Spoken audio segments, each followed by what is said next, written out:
Hi friends, my name is Jeanette Slater and welcome to the Further Journey Aging on Purpose channel.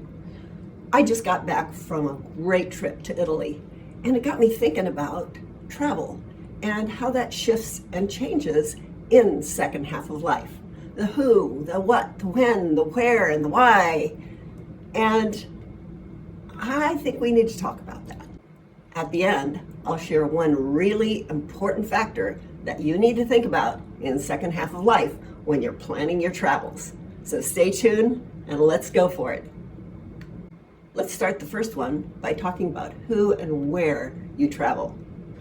In first half of life, what I found for myself, as well as for many of my friends, travel largely revolved around family, especially if you didn't live in the same state. I lived in Arizona, my family lived in Indiana. So when I had a couple of weeks off, where did I travel? To Indiana. Not only was I seeing family and friends from before, but also I had free lodging and free meals. So it was a very affordable way to travel and to take vacations. I know a lot of friends who were married and had family, they wanted to go see grandma and grandpa, or they would take vacations that really revolved around the kids and what the kids wanted to do and what they were enthused about, and that was the focus of their travel. In second half of life, we have more freedom, I think, to decide where and when and who we want to travel with. So the who is often traveling with family, and that works really well. In first half of life, I didn't have a whole lot of who to travel with. I was single, and a lot of my friends were working and maybe didn't have the finances to travel. And so I felt a little more limited. I did quite a bit of travel, but it was always work related. People would say, "Oh, you have such a great life doing so much travel." But honestly, I didn't see the places I was going to because I just went, did my seminars, and came home. Now in second half of life, I feel like I have a little more freedom to choose where I want to go and why I want to go. Is when we travel. In first half of life, especially if we're working or the kids are in school, we end up traveling during high travel seasons, in the summer, over vacation times when kids are out of school, and we end up traveling when everybody else is traveling. And so you have to fight a lot of the other tourists and people who are also on vacation. In second half of life, I've been able to take advantage of what they call the shoulder seasons in the spring and the fall, because I don't have the restrictions of family and what their schedules are. So I hope in second half of life you begin to find some of that freedom to go when it suits you. And honestly, the spring and the fall can be really wonderful times to travel in terms of weather, because you don't have the heat of the summer to put up with. So that's another shift that I found in second half of life in terms of travel, is when I can travel. The third aspect that I found that shifts in second half of life is the what and the how.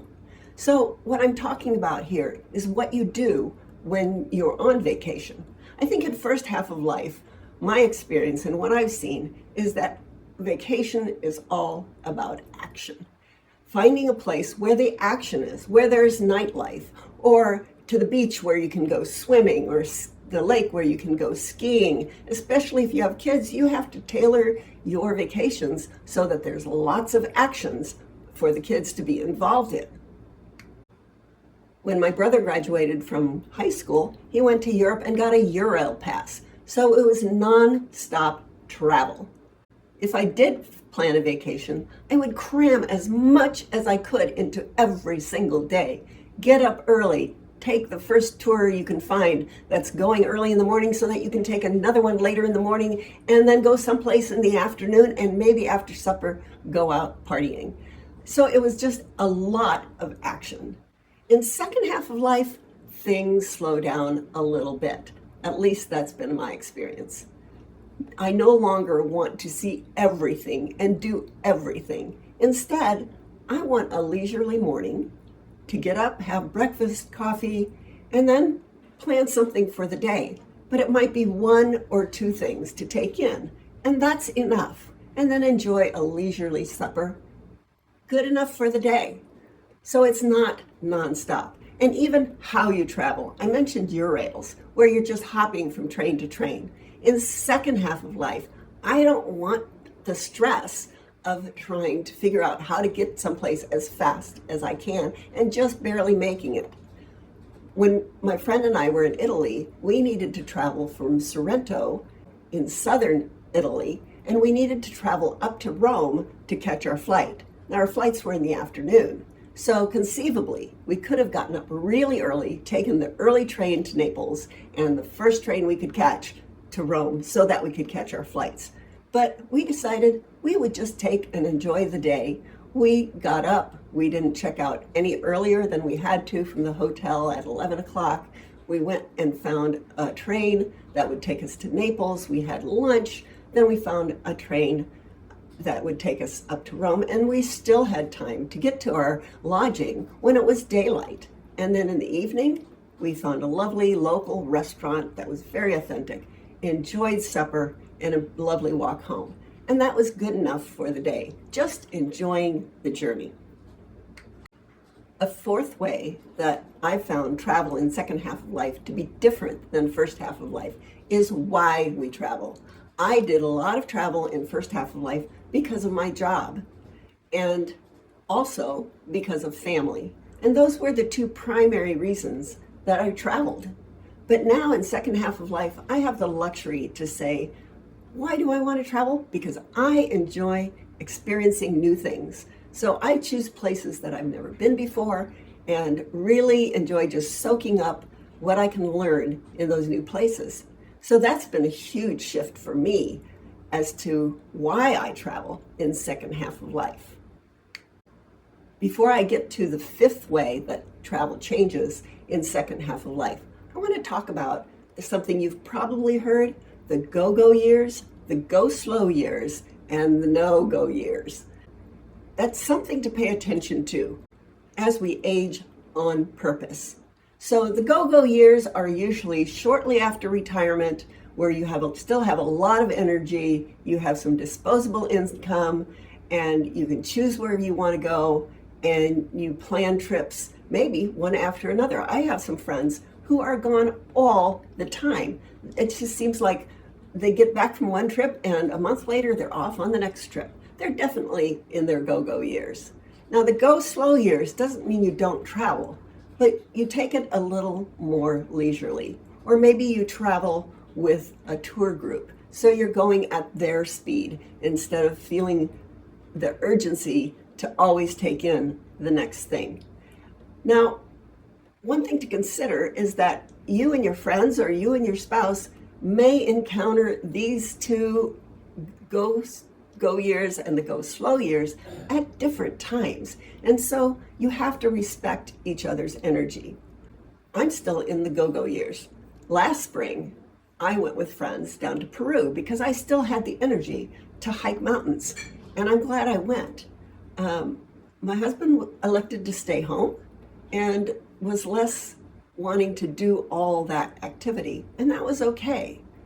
Now, I think our trip to Norway in the fall will be kind of a combination. We're going to be doing a number of things, but we're going with a tour company, so we don't have to stress about travel plans and being picked up at the airport and how to get to our hotel. They're going to take our luggage and transfer it where it needs to go. We don't have to worry about any of that. And to me, that translates a little more into the go slow years. But it's really important to respect your own energy and the energy of the people you travel with.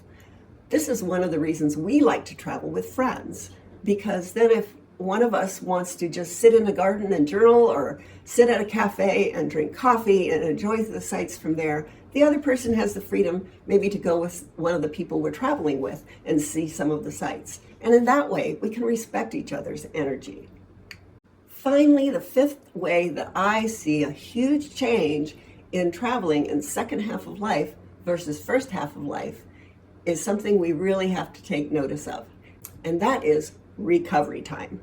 In first half of life, We would cram as much as we could into every minute of our vacation. We would take the last possible flight home, get home at midnight on Sunday night because Monday morning at 7 o'clock we had to get up and go to work. That doesn't work so well in second half of life. We found that we would rather get home during the day, have the evening to kind of move back into home, get a good night's rest, and maybe not plan anything for the next day or 2 or 3 or even a week if that's what we need. Recovery time takes a lot longer in second half of life, especially as we age. So you have to, again, respect that. It's good to have time to settle back into your routines, to let your body work out all the kinks from travel. Maybe you have a massage appointment or a chiropractor's appointment, and just let your body settle. And God forbid that you would catch a cold on the plane on the way home, which I did. And so coming home, I wanted to hit the deck running, but honestly, I just couldn't. I had to sit back and let my body recover. That's a second half of life thing. And doesn't make the vacations any less better or less desirable. It's just something I need to respect on the far end of travel. I'm curious if you've found some shifts in the way you travel and the way you organize your travel in second half of life versus first half of life. Put them in the comments. I'd love to hear your story. In the meantime, I hope you do plan some great travel ahead in this next year. By the way, if you would rather read than listen to some of the stories that I have, I also have a Substack called Further Journey that you can find in Substack.